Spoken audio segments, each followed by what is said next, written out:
नमस्कार. सर्व लाडक्या बहिणींचे संपूर्ण ऑडियन्स, संपूर्ण माझी यूट्यूब फॅमिली, संपूर्ण माझी फेसबुक पेज फॅमिली आणि संपूर्ण माझे ज्येष्ठ वरिष्ठ आणि सर्व माझ्या मैत्रिणी, सर्व माझ्या बहिणी, संपूर्ण माझी ऑनलाईन फॅमिली, आपणा सर्वांचे खूप खूप मनापासून स्वागत आहे. लाडक्या बहिणी, लाडकी बहीण योजना मार्च 21व्या हप्त्याची वाट बघत आहे. परंतु यावेळेला मार्च महिन्याच्या हप्त्याला भयंकर उशीर झालेला आहे. या पाठीमागे काय कारणे आहेत? मार्च 21वा हप्ता लाडक्या बहिणींना का उशीर मिळत आहेत? का उशीर होत आहे हप्ता मिळायला? तर याचे उत्तर स्वतः मंत्री आदिती तटकरे यांनी दिलेली आहे. तर जसे की मी तुम्हाला या आधीच्या व्हिडिओमध्ये सुद्धा सांगितलेले होते की अर्थसंकल्प मांडला मार्च महिन्यामध्ये, म्हणजेच बजेट कंप्लीट झाला. संपूर्ण वर्षभराचा, संपूर्ण महाराष्ट्राचा बजेट हा मांडले गेला, अर्थसंकल्प हा मांडले गेला. तर काय असतं बजेट, काय असतो अर्थसंकल्प, काय असते आर्थिक वर्ष आणि लाडक्या बहिणींना मार्च महिन्याच्या हप्त्याला विलंब का होत आहे, त्याचे उत्तर आदितीताई तटकरे यांनी काय दिलेले आहे, असे संपूर्ण महत्त्वाचे अपडेट. आणि आता GR कधी निघू शकतो, किती तारखेला लाडक्या बहिणींना मार्च महिन्याचा हप्ता मिळू शकतो, असे सर्व महत्त्वाचे अपडेट आपण या संपूर्ण व्हिडिओमध्ये बघणार आहोत.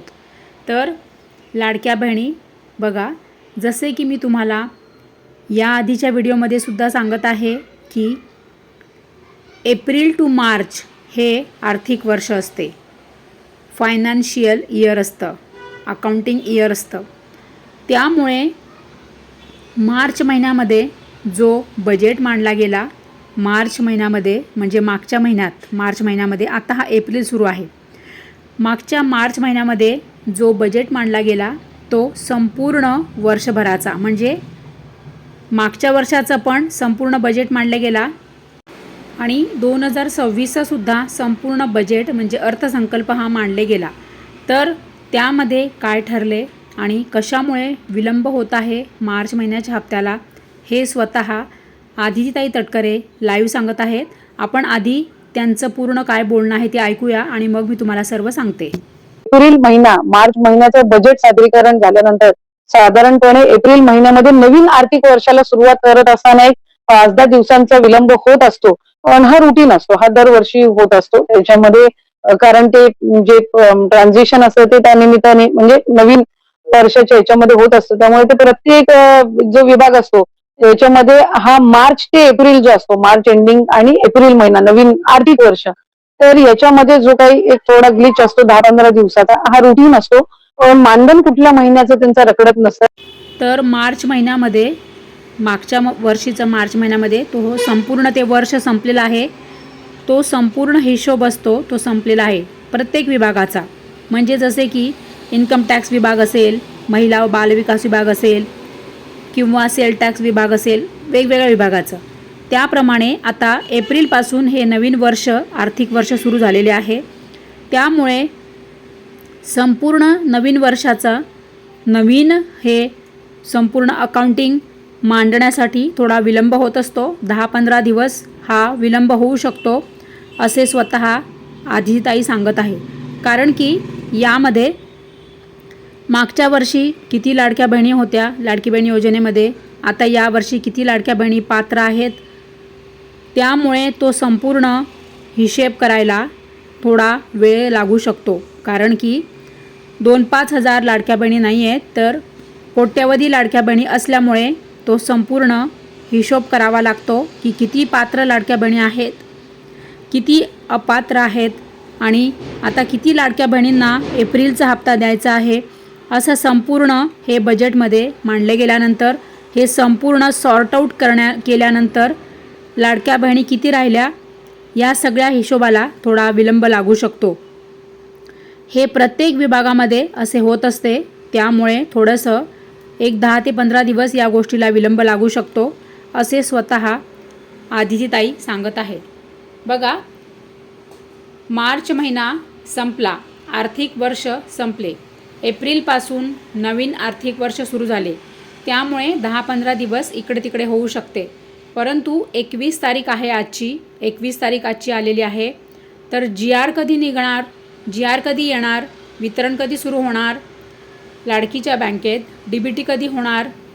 तर बघा, आता आजची 21 तारीख आहे. आपण 4 दिवसात मार्च महिन्याचा GR निघेल असे आपण अंदाज म्हणजे एक गृहीत धरूया. कारण की आता ते 10-15 दिवस म्हणत आहेत आणि आजची जवळजवळ 21 तारीख जवळजवळ संपण्यात आलेली आहे. तर 4 दिवसात तरी हा GR मार्च महिन्याचा निघालाच पाहिजे.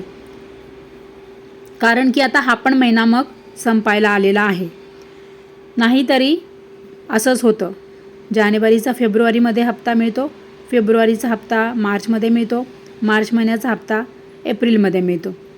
त्यामुळे हे आता सगळ्यांनी हा महत्त्वाचा मुद्दा लक्षात घेतला पाहिजे. हा अर्थसंकल्प मांडल्यामुळे हा सगळा विलंब होत आहे. त्यामुळे लाडक्या बहिणी अजिबात काळजी करू नका. आता लवकरच 4 दिवसात GR निघेल आणि लाडक्या बहिणींना हा मार्च महिन्याचा हप्ता हा मिळू शकतो.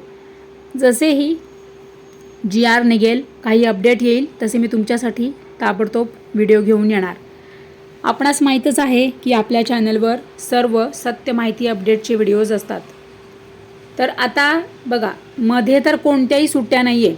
आजची 21 तारीख आहे.